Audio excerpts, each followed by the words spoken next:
Here in America, Mitsubishi is a shadow of its former self, where they don't have any body on frame off-road vehicles anymore. They don't have any sports cars anymore. It's essentially just become the most average run-of-the-mill crossover brand now that the Mirage is being put to rest as well. It's not like that car was spectacular by any means either.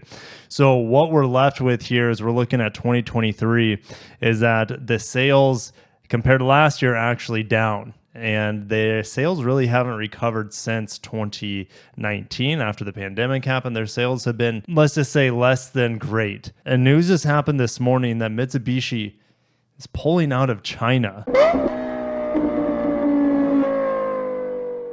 And the Chinese market, ladies and gentlemen, is just getting more and more hostile towards external brands. If you're not a Chinese startup, or a Chinese brand in general, you're not going to, it's not only extremely difficult right now, but it's only going to get more difficult because it's playing home field advantage right now. And we'll get into what the government's doing for the Chinese market for Chinese car companies. So anyways, Mitsubishi began exporting commercial vehicles to China back in the 1970s, and they had a joint venture with Southeast Motor from 01 to 2021. That got canned. And then GAC Mitsubishi was established in 2012 and sold 140,000 vehicles in 2018, its peak year. Well, any sort of glue that held together Mitsubishi, Renault, and Nissan all ended in 2018 when Carlos Ghosn got sacked and put in jail. They went from selling 140,000 vehicles in 2018 to just 38,000 vehicles in China in 2022, and 2023 is even worse as they're completely pulling out of China. Back in March, production stopped at their GAC joint venture manufacturing plant in the Hunan province. And GAC will go forward and use the Hunan plant for EV production and try to maintain a certain level of employment. GAC has a 50% stake in GAC Mitsubishi. Mitsubishi Motors owns 30%, and trading house Mitsubishi Corp holds the other 20%. And GAC Mitsubishi will remain as the corporate entity, even though Mitsubishi has nothing to do with GAC Mitsubishi anymore. In 2022, they brought in the Outlander plug-in hybrid, and it looks like that didn't help their sales, obviously. And what they're going to do now that they're not burning money in China is that they're going to devote their resources to Southeast Asia and Oceania. And they say it's as much as a third of Mitsubishi's total global sales is Southeast Asia and Oceania. Okay, so for the Chinese landscape, it's not looking good, obviously, for the Japanese automakers or any of the other automakers. But if we get into this, EV sales in 2022 increased 80% to over 5.36 million cars, which is about 20% of the entire new car industry in China. Mitsubishi had no EVs developed for China, and the only ones that were sold as Mitsubishi were actually developed from GAC. And there's a quick shift happening towards the Chinese cars in the Chinese market. So passenger cars amounted to 23.5 million units. Chinese cars in 2022 accounted for over 50% of those sales, an increase of 5 percentage points higher than the previous year. Japanese companies picked up 18% of the market, which was down almost 3 percentage points compared to the year before. I bet 2023, when it's all said and done, is going to be down more than 2.8 percentage points compared to 2022. And then Makoto Uchida, who's the president of Nissan, has said, we are not on a level playing field, essentially, and we cannot make a profit due to the extremely heavy discounting, he said. We are considering our options, including reviewing our strategy, such as our joint ventures in China. So what is going on in China right now? Well, there are subsidies from the Chinese government to these Chinese automakers. Over 5,000 mainland Chinese companies are getting subsidized and just money thrown at them by the government. And 5 of the top 10 recipients of the government grants during the first half of this year were local manufacturers of EVs or the batteries that power them. So if we look at the companies here, CATL, the #1 battery manufacturer in the entire world, is getting tons and tons, and well, I should say billions of yuan in just the first half of 2023 thrown at them by the Chinese government. SAIC Motor getting tons of money as well. BYD, we know about them and how they are beating Tesla at their own game at this point because of the money that they're getting shifted into them through the Chinese government. TCL, which I'm not going to lie, I have TCL TVs. They work really, really well, and I like the Roku software. And TCL is getting tons of money thrown at them through the Chinese government to make their TVs cheaper than everyone else.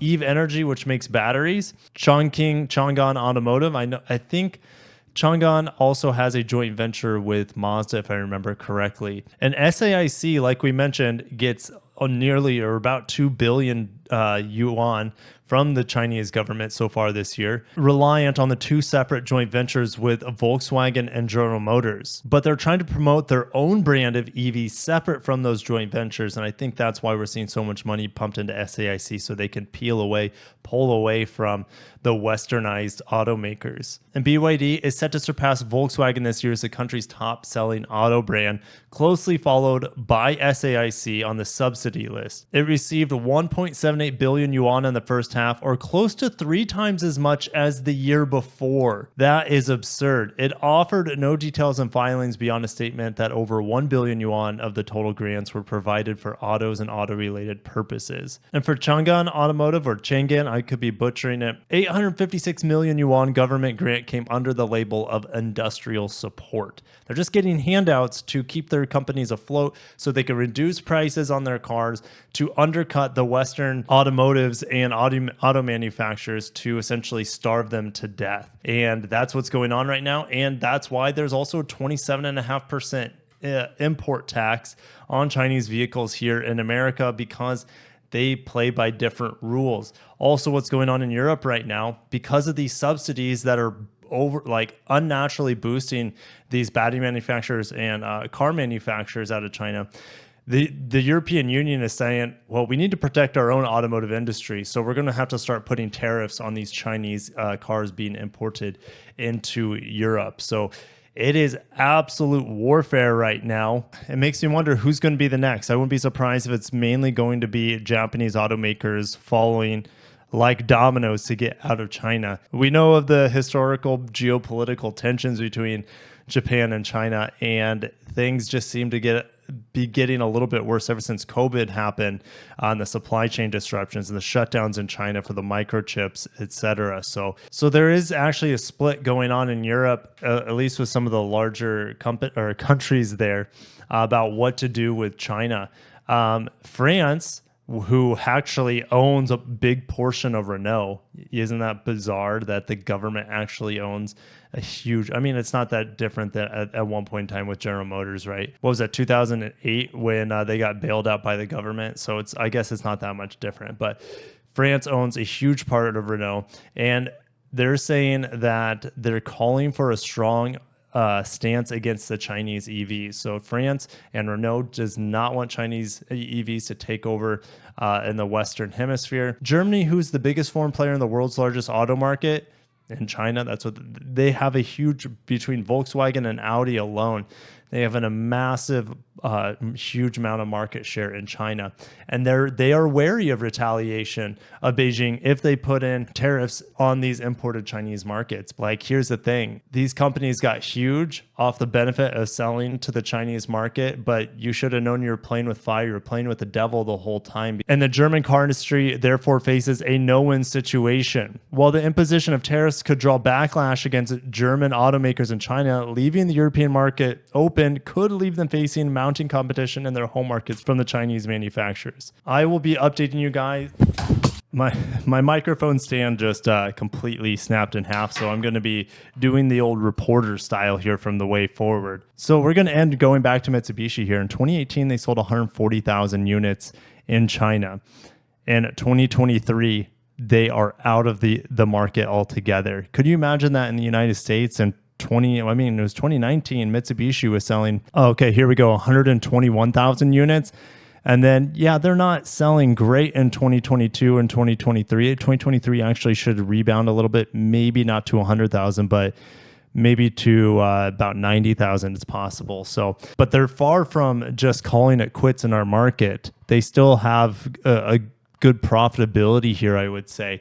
But in China, all the profitability is gone because of the price cutting across the industry led by the Chinese manufacturers, because they can afford to do so as they get artificially pumped up by, I don't know if it's tax dollars. I don't really understand how the communist Chinese government works, but the Chinese government's pumping up the homemade, the hometown heroes, these new startups in the automotive industry in China that are mainly battery electric. And it's just insane to see. What are your guys' thoughts down below? It is, like I said, it's just the one of many that I think is going to be pulling out of the market. I don't think Honda will be pulling out anytime soon. I don't think Toyota will be pulling out anytime soon, but Mazda could absolutely get out of there. I don't even know if Subaru's in there. We know Honda pulled out their Acura division last year. So the chips are falling, and it's not looking good if you are not a Chinese manufacturer in China. Thank you guys for watching. Stay tuned for more industry updates like this. My heart goes out to Mitsubishi, but they don't have any good products anyways, or products that I would pick over like 5 other products, to be honest. There are just better options out there. Unless you can get a killer, absolutely killer deal on a Mitsubishi, there's just better cars out there for the money, in my opinion. And don't forget, I am heading to Japan for the Japan Mobility Show in just 3-4 weeks from now. And BYD will be there. And I plan on showing you guys what, like, the build quality of these Chinese manufacturers, if I like the design, the interior, the exterior, etc. Obviously, I won't be able to drive one unless they have like an inside test course for. I don't think that's going to happen. But anyways, I got to shut down. Thank you guys for watching. Catch you in the next one. Peace.